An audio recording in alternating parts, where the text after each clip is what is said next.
Hello, my dear students. You are most welcome on WS Academy.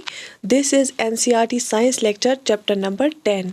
अच्छा, इसका title जो है वो है रेस्पिरेशन इन ऑर्गेनिजम्स. ठीक है, रेस्पिरेशन कैसी होती है ऑर्गेनिजम्स में. ठीक, शाबाश.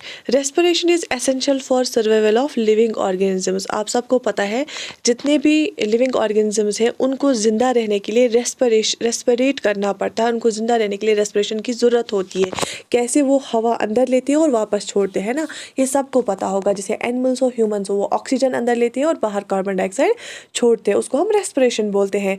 इट रिलीजेस एनर्जी फ्रॉम, उसको ब्रीथिंग हम बोलते हैं जब हम अंदर लेते हैं एयर और वापस लेते हैं. लेकिन फिर अंदर जब ये ऑक्सीजन अंदर जाता है लंग्स के अंदर, फिर उस ऑक्सीजन से हम अपना जो खाना खाया होता है उसको ब्रेक डाउन करते हैं और एनर्जी वहाँ पे रिलीज़ होती है. ठीक है, तो रेस्पिरेशन क्यों ज़रूरी है? क्योंकि जो हम खाना खाते हैं वहाँ से जब एनर्जी हम हासिल करते हैं इस प्रोसेस से, ठीक है, उसको ब्रेक डाउन करना पड़ता है, तो वो इसी प्रोसेस के थ्रू होती है फिर और हमें एनर्जी मिलती है. The oxygen we inhale is used to break down glucose into carbon dioxide and water. आपको पता होगा जब हम खाना खाते हैं, हमने प्रीवियस लेक्चर्स में पढ़ा, जब हम खाना खाते हैं मुंह में भी उसको थोड़ा सा डिसइंटीग्रेट करते हैं, फिर हमारे स्टोमक में भी एसिड होता है, एंजाइम्स होते हैं, वो एंजाइम्स उसको ब्रेक डाउन करते हैं और अल्टीमेटली जो ग्लूकोज होता है, जो सिंपल यूनिट होता है फिर ग्लूकोज, उसको ऑक्सीजन O2 जब उसके साथ मिलता है उसको ब्रेक डाउन करता है. और किस में ब्रेक डाउन करता है? एक तो एनर्जी निकलती है वहाँ पे और कार्बन डाइऑक्साइड प्लस वाटर, ठीक है, CO2 प्लस H2O. और इस प्रोसेस में ये जो ग्लूकोज ब्रेक डाउन करने में कार्बन डाइऑक्साइड और वाटर बनता है और इस प्रोसेस में क्या होता है, एनर्जी भी रिलीज होती है. ठीक,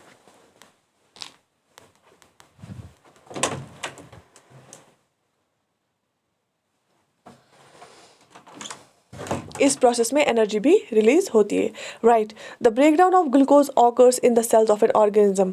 ये जो ग्लूकोज का ब्रेक डाउन होना, ग्लूकोज जब तोड़ता है ऑक्सीजन, जब उसको ब्रेक डाउन करता है कार्बन डाइऑक्साइड और वाटर में, ये कहाँ पे होता है? ये सेल्स में, हर एक सेल में. इसीलिए हम उसको सेल्यूलर रेस्पिरेशन बोलते हैं. क्यों? क्योंकि जो हमने इनहेल किया होता है ऑक्सीजन, उसी की वजह से होता है. ग्लूकोज को हम उसी की वजह से ब्रेक डाउन करते हैं और वहाँ पे कार्बन डाइऑक्साइड और वाटर मिलता है और एनर्जी रिलीज होती है. वो कार्बन डाइऑक्साइड हम वापस छोड़ते हैं. ठीक है, अच्छा, जो एनर्जी मिलती है उसको यूज़ करते हैं. तो ये हर एक सेल में होता है, इसीलिए हम इसको सेल्यूलर रेस्पिरेशन भी बोलते हैं. ठीक है, शाबाश. इसके बाद during heavy exercise when the supply of oxygen to our muscle cells is insufficient, food break down is by anaerobic respiration. अब अगर हम एक्सरसाइज करते हैं बहुत तेज़ी से, जितनी हम एक्सरसाइज करते हैं उतनी हमारी सांस फूलती है, तो हमें ज़्यादा से ज़्यादा ऑक्सीजन लेना पड़ता है. अब उस टाइम पे हमें ऑक्सीजन की ज़्यादा ज़रूरत पड़ती है ना, तो ऑक्सीजन उतना जो है हमारे मसल सेल्स के लिए अवेलेबल नहीं होता है, वो इनसफिशिएंट होता है. उस टाइम जो फूड ब्रेक डाउन होता है वो ऑक्सीजन के बगैर होता है. जब ऑक्सीजन के बगैर प्रोसेस हम करते हैं, ब्रेक डाउन करेंगे फूड का, तो वो एनारोबिक प्रोसेस हम बोलते हैं, एनारोबिक रेस्पिरेशन. एरोबिक रेस्पिरेशन कब हम बोलेंगे? जब हम ऑक्सीजन की मदद से वो करेंगे. और एनारोबिक कब बोलेंगे? जब ऑक्सीजन के बगैर हम ये करेंगे, जब ऑक्सीजन के बगैर रेस्पिरेशन होती है उसको हम एनारोबिक रेस्पिरेशन बोलते हैं. शाबाश.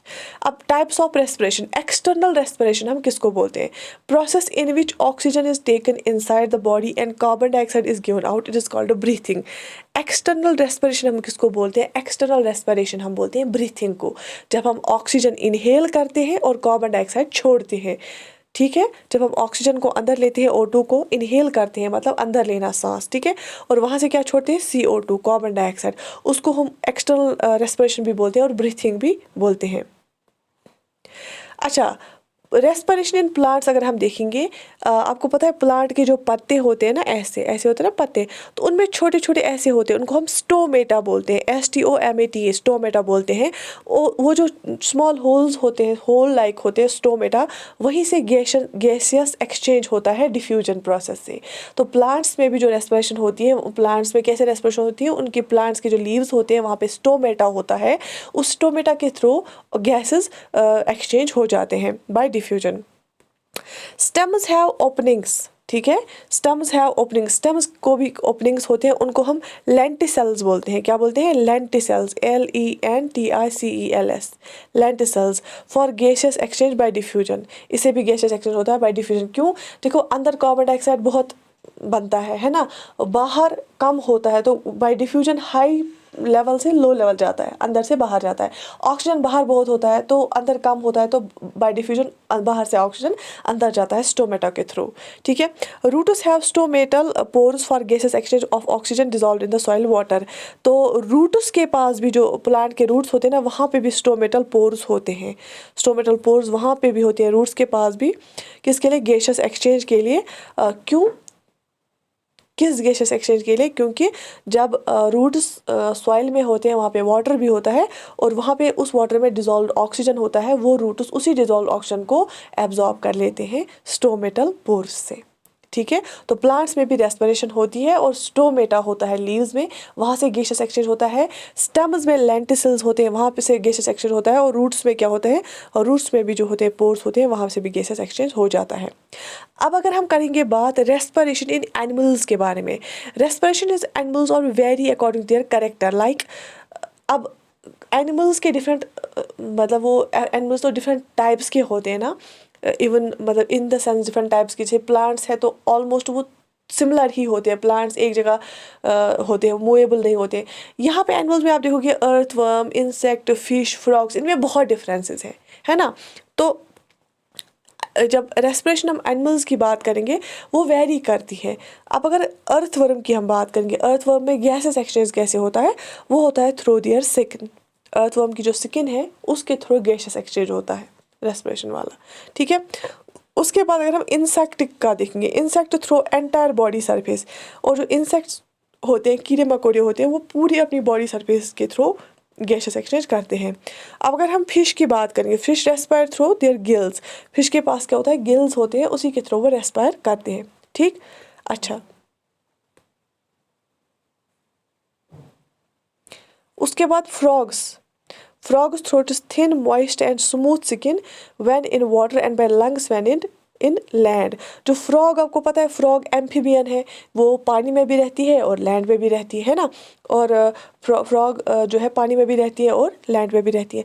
जब फ्रॉग जो होती है, जब वाटर में होती है वो, तो वो रेस्पायर करती है थ्रू, उसके पास जो स्किन होता है वो स्मूथ होता है, मॉइस्ट होता है, थिन होता है, उसी के थ्रू रेस्पायर करती है जब पानी में होती है। और जब लैंड पे होती है, लैंड के टाइम वो सीधे लंग्स के थ्रू करती है रेस्पायर, ठीक है। तो हमने डिफरेंट देखा, डिफरेंट एनिमल्स में वेरी करता है। अर्थवर्म थ्रू स्किन करता है respiration, gases exchange.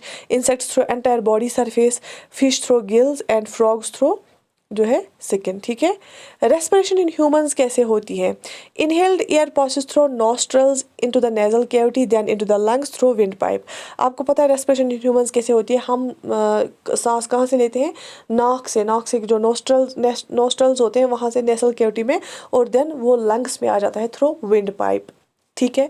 Breathing is part of process of respiration. जो ब्रीथिंग है ना, ये रेस्पिरेशन का एक पार्ट है। जो प्रोसेस ऑफ रेस्पिरेशन है उसका पार्ट है एक ब्रीथिंग, जो एक एक्सटर्नल रेस्पिरेशन होती है। During which an organism takes in the oxygen rich air and gives out the carbon dioxide rich air. तो जो ब्रीथिंग है ये रेस्पिरेशन का एक पार्ट होता है। इसमें क्या करता है इंसान? ऑक्सीजन रिच एयर अंदर लेता है और वहाँ से कार्बन डाइऑक्साइड रिच एयर वापस छोड़ता है। Respiratory organs for the exchange of gases very in different organisms. जैसे कि हमने ऊपर देखा, डिफरेंट ऑर्गेनिजम्स में कौन से रेस्पिरेटरी ऑर्गन्स काम आते हैं वो वेरी करते हैं। During inhalation our lungs expand and then come back to its original state at the air moves out during the exhalation. जब हम इनहेल करते हैं ना, हम क्या लेते हैं? ऑक्सीजन अंदर लेते हैं ना, एयर। तो हमारे लंग्स एक्सपैंड होते हैं जब हम अंदर लेते हैं सांस, है ना। जब हम सांस लेते हैं, हम जब एयर अंदर लेते हैं तो हमारे लंग्स एक्सपैंड होते हैं। जब हम छोड़ते हैं तो वो वापस अपनी ओरिजिनल स्टेट में आ जाते हैं एक्सेलेशन पे, ठीक है। Increase physical activity enhances the rate of breathing. Obviously जितनी हम फिजिकल एक्टिविटी ज़्यादा करेंगे, हमें ज़्यादा सांस चढ़ती है, हमें सांस लेने की ज़्यादा ज़रूरत होती है, तो उससे रेट ऑफ ब्रीथिंग भी इंक्रीज हो जाता है। In animals like cow, buffalo, dog, cat, the respiratory organs and the process of breathing are similar to those in humans. अगर हम एनिमल्स की बात करेंगे, जैसे गाय है, काउ है, बफलो है, भैंस है, डॉग है, कुत्ता है, कैट, बिल्ली है, इनमें ऑलमोस्ट जो है जो प्रोसेस ऑफ ब्रीथिंग है ना, वो या रेस्पिरेटरी ऑर्गन्स है ना, वो सिमिलर है, वो सेम है जैसे ह्यूमंस में होते हैं। लंग्स होते हैं, नाक से वो अंदर नॉस्ट्रल से लेते हैं, फिर विंड पाइप से लेते हैं, फिर लंग्स में चला जाता है, जो ही वो लंग्स में लेते हैं, लंग्स एक्सपैंड होते हैं, फिर जब लंग्स से बाहर एयर छोड़ते हैं तो वो लंग्स अपनी ओरिजिनल पोजीशन पे आ जाते हैं। यहाँ तक आपको समझ आया? शाबाश। इंटरनल रेस्पिरेशन क्या होती है? देखो, ब्रीथिंग है, एक्सटर्नल रेस्पिरेशन का ही पार्ट है एक्सटर्नल रेस्पिरेशन।